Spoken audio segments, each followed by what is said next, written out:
कैसा एक व्यक्ति पाप पर विजय के विषय में बोल सकता है और वो घमंडी हो सकता है? वो मूर्ख है। वो सबसे बड़े पाप से भरा हुआ है। पहला पाप जो इस संसार में आया वो था घमंड, और यहां वो घमंड है।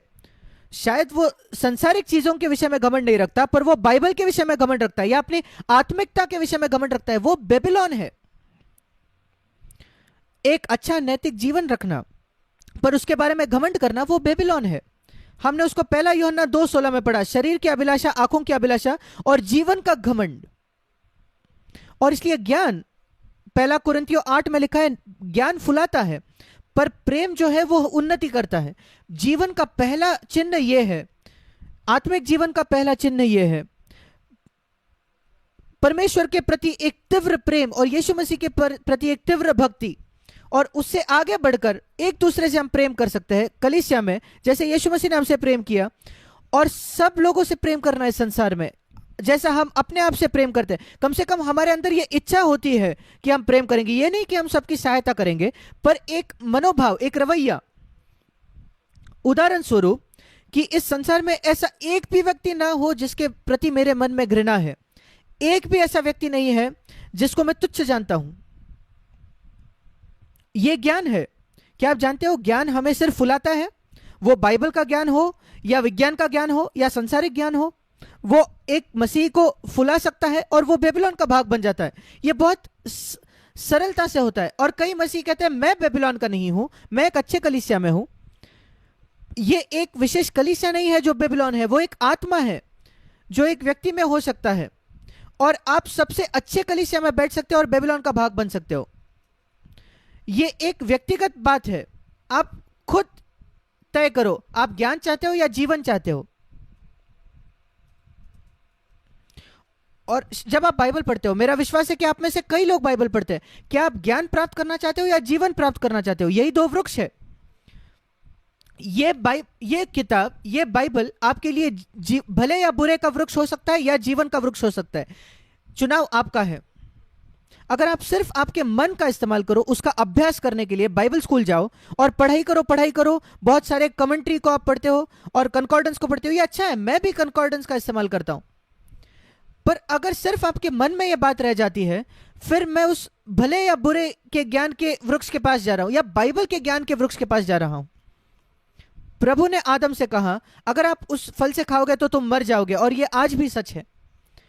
ज्ञान के पीछे दौड़ना, कोई भी ज्ञान अगर हम जीवन के बिना उसको खोजते हैं तो वो मृत्यु लाते हैं। ज्ञान के पीछे जाना यह गलत नहीं है। मैं ज्ञान को खोजना चाहता हूं, यह जरूरी है क्योंकि मैं संसार पर जीने के लिए जरूरी है। मैं बाइबल के ज्ञान को पीछे जाना चाहता हूं। मैं 61 वर्ष से अधिक बाइबल की पढ़ाई कर रहा हूं और आज भी मैं देखता हूं, प्रभु मैं इस बाइबल को इस वजह से नहीं पढ़ना चाहता कि मैं ज्ञान प्राप्त करूं या प्रचार करूं। मैं जीवन चाहता हूं, किसी भी और बात से अधिक।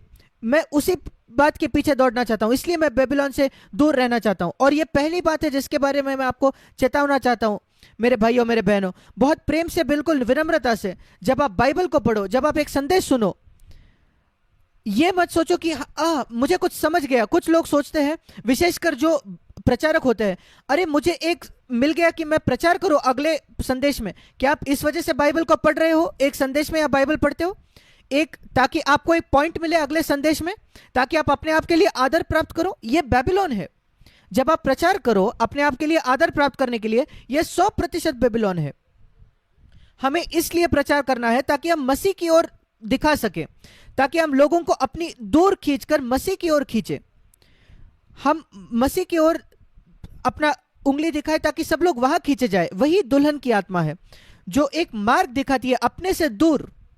और यह पहली बात है जहां हम इस विरोधाभास को देखते हैं, जीवन या ज्ञान। और आइए हम चौथे अध्याय को देखें, उत्पत्ति 4। हम पहले पाप को देखते हैं जो एदेन के बाहर किया गया।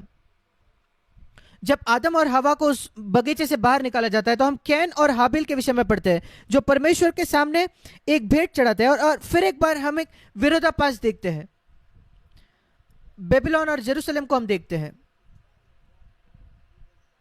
क्यों परमेश्वर की अग्नि कैन के भेंट पर नहीं पड़ा पर हाबिल के भेंट पर पड़ी?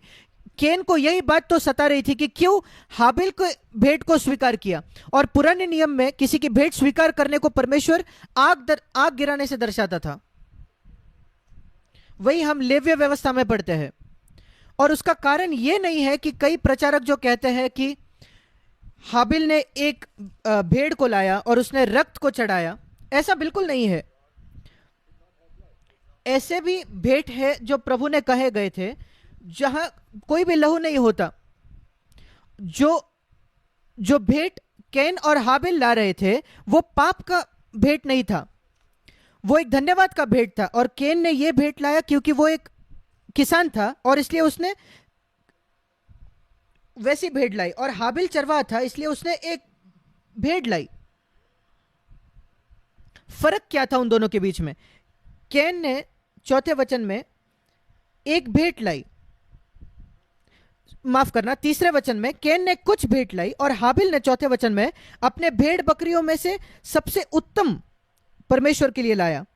यही आप फर्क देखते हो उस वेश्या और दुल्हन के बीच में। कई मसीह है जो भेंट चढ़ाते हैं, कुछ भेंट वो लाते हैं, ये नहीं कि वो कितना लाते हैं, 10% या ज्यादा, वो संख्या जरूरी नहीं है।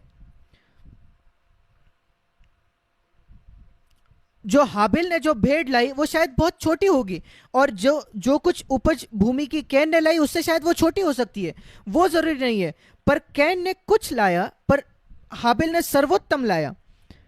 और यही दो प्रकार के मसीह है। कुछ मसीह ऐसे होते हैं जो कुछ ना कुछ भेंट लाते हैं और वो कहते हैं कि हमारा विवेक शांत होना चाहिए बस। मैं उनको न्यूनतम मसीह कहता हूं।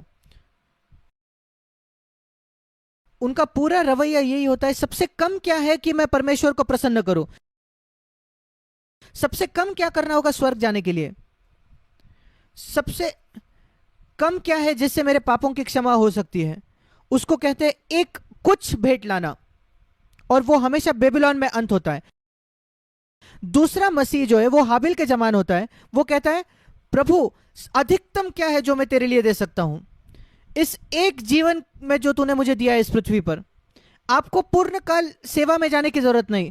प्रेरित पौलुस जो था वो एक व्यापारी था और वो प्रभु की सेवा करता था। वो पूर्ण समय मसीह सेवा में नहीं था, वो अपनी जीविका खुद कमाता था और अपने को आधार देता था, दूसरे लोगों को भी वो पैसे देता था। वो एक अद्भुत व्यक्ति था और वो कहता है मेरे पीछे आओ जैसे मैं यीशु के पीछे चलता हूं। उसने कुछ भेंट नहीं लाई, उसने सबसे अच्छी भेंट लाई। उसने अपने जीवन को प्रभु को दिया और उसने ये नहीं कहा कि मैं दूसरे प्रचारकों के जैसे बनूं कि कोई मुझे पैसा दे। ये प्रचारक जो हमेशा प्रार्थनाओं के पत्र भेजा करते हैं कि वो दूसरे लोगों से पैसा पाए, वो कभी ऐसा नहीं होना चाहता था। उसने कभी प्रार्थना की कोई जरूरत नहीं भेजी, उसने अपने आप को पैसा दिया, उसने अपनी जीविका कमाई और उसने कहा परमेश्वर का सेवक होने के नाते मेरा यह हक है कि दूसरे लोग मुझे पैसा दे, पर मैं उस हक को नहीं जता था। वो अपने उद्धारक के पीछे चल रहा था जिसने अपने सारे हकों को दे दिया जब वो इस संसार में आया। वो एक चिन्ह है ऐसे व्यक्ति का जो भेड़ के पीछे चलता है। वो ये नहीं कहता कि मेरे हक है। मसीह के दुल्हन के कोई हक नहीं है। अगर लोग उनके हक निकाल लेते वो कहेंगे ठीक है, मेरा मन नहीं दुखेगा, मुझे तकलीफ नहीं पहुंचेगी। वो कितना भी ज्यादा आदर पाया हुआ व्यक्ति होगा कलीसिया में, अगर कोई उसका कलीसिया में उठकर अपमान करता है तो वो अपना सिर नीचे झुकाता है। वो है सच्चा सेवक। वो अपने आप को ऊंचा उठाना नहीं चाहता। वो ये बड़े प्रचारकों जैसा नहीं है कि जैसे ही उसका संदेश हो जाता है वो भाग जाते हैं, क्योंकि वो बहुत बड़े हैं, वो साधारण लोगों से बात नहीं कर सकते। वो बड़े प्रचारक के संसार में हो सकते हैं पर वो बेबीलोन का भाग है, उनसे आप फंसना नहीं। यीशु मसीह प्रचार करने के बाद कभी दौड़ नहीं जाता था कि वो साधारण लोगों से बात नहीं करे। वो बड़े बड़े लोगों से, मुख्य याजकों से, हेरोदस के साथ बैठकर संदेशों के बाद बात नहीं करता था। वो सर्वसाधारण पापियों के साथ रहता था हमेशा, प्रचार करने से पहले, प्रचार करने के बाद। और निकोदेमस जैसा एक व्यक्ति आकर उसको रात के बीच में तकलीफ दे सकता था। आप कितना छूट महसूस करते हो कि किसी के घर में रात में जाकर उनसे बात करो। वो है एक परमेश्वर का जन। उसने लोगों को ये बात बताई है कि आप कभी भी आकर मुझे तकलीफ दे सकते हैं, अगर मैं तुझे आत्मिक तौर पर मदद कर सकती हूं तो रात के बीच में आओ, मैं उठकर तुम्हारी मदद करूंगा। ये मसीह की आत्मा है जो निकोदेमस ने पहचानी और इसलिए वो उसके पास गया। इसलिए अगर ऐसा नहीं होता तो वो नहीं जाता उसके पास। वो एक अच्छा राबी था, जाना माना रब्बी था। अच्छे रब्बियों के पास कोई रात के बीच में नहीं जाता, पर यीशु अलग था। उसने लोगों को ऐसे एक इंप्रेशन दिया कि आप कभी भी मुझे तकलीफ दो, मैं आपकी सेवा करूंगा। यही मसीह के दुल्हन की भी आत्मा है। और यही हम दो उदाहरण देखते हैं, ज्ञान और जीवन। और आप न्यूनतम देते हो, कम से कम देते हो। सबसे कम क्या है जो मुझे देना पड़ेगा? कि मेरे पास एक अच्छी गवाही हो। आपको कलीसिया का भाग होना है शायद, और आप जानना चाहते हो कि कम से कम क्या है कि मैं एक अच्छा मेंबर बनकर जीऊं। क्या मुझे 2 मीटिंग में आना पड़ेगा? ठीक है, मैं 2 मीटिंग में आता हूं। क्या मुझे थोड़ा पैसा देना पड़ेगा ऑफरिंग में? ठीक है, मैं थोड़ा पैसा दूंगा। थोड़ी जिम्मेदारी उठानी पड़ेगी? ठीक है, मैं उठाऊंगा। पर मैं अपने आप के लिए ही जीऊंगा बचे हुए समय में। सबसे मूलभूत सिद्धांत एक ऐसे व्यक्ति का जो वेश्या का भाग है, बेबीलोन का भाग है, उस कलीसिया का भाग है, कि उसके मन के अंदर उसका स्वयं केंद्रित है। यीशु मसीह उसका जीवन का केंद्र नहीं है, परमेश्वर का राज्य उसका केंद्र नहीं है। पर मैं अपनी उन्नति कैसे करूं? अगर मैं धर्म का इस्तेमाल कर सकता हूं अपने आप को बढ़ाने के लिए, तो मुझे वो करने दो। मैं आपको उदाहरण देना चाहता हूं कि यीशु मसीह ने वो पैसा कमाने वालों को और भेड़ बकरियां बेचने वालों को उस मंदिर से भगा दिया। क्यों उसने ये किया? क्या आप जानते हो वो एक अच्छे सेवा कर रहे थे? मैं नहीं जानता कि आप ये जानते हो या नहीं। वो सिर्फ पैसा कमाने के लिए नहीं, हाँ वो वहां पैसा कमा रहे थे, पर वो कह रहे थे ये सारे लोग जो है, यहूदी लोग जो दूर दूर के लोग से आते हैं, गलीली से, इसराइल के अलग अलग जगहों से वो आते हैं, यरूशलेम में आते हैं एक भेंट चढ़ाने के लिए, प्रभु को एक भेंट चढ़ाने के लिए उस फसह के समय। और तीन तीन बार उनको साल में आना पड़ता था यरूशलेम में।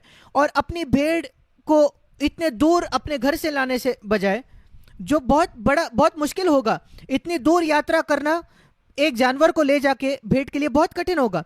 ये व्यापारी थे, वो कहते थे कि तुम चिंता मत करो, हम आपको यही दे देंगे, हम आपको बेचेंगे ये भेड़ और बकरियों को भेंट करने के लिए। वो खाने के लिए भेड़ों को नहीं बेच रहे थे, वो कबूतरों को, भेड़ों को वेदी में अर्पण करने के लिए, भेंट के लिए चढ़ा रहे थे, धार्मिक कारणों के लिए। वो कह रहे थे हम आपको देंगे, हाँ, पर हमको एक बहुत बड़ा कमीशन की जरूरत है। और वो पैसा कमा रहे थे परमेश्वर के नाम से, यहोवा के नाम से, उन गरीब व्यक्तियों से। और यीशु ने कहा, उसने उनको भगा दिया। मेरा घर प्रार्थना का घर कहलाएगा, ऐसा नहीं कि आप पैसा कमाओ। क्या आप जानते हो यीशु मसीह व्यापार घर में कहीं नहीं गया, वो मार्केट में नहीं गया और लोगों को भगाया। व्यापार करने में कुछ गलत नहीं है, भेड़ बकरियां बेचने में कुछ गलत नहीं है, कुछ भी बेचो मार्केट में जाकर, पर परमेश्वर के नाम से उसको मत करो। अगर आप परमेश्वर के नाम से कुछ करो तो उसमें आपका शून्य लाभ होना चाहिए, शून्य फायदा होना चाहिए। वही सिद्धांत है। अगर परमेश्वर के नाम से आप करो तो आपके स्वयं के लिए कुछ फायदा आपको नहीं होना चाहिए। आप परमेश्वर के सामर्थ्य का इस्तेमाल इसलिए नहीं करते कि खुद के लिए कुछ प्राप्त करो, कभी नहीं।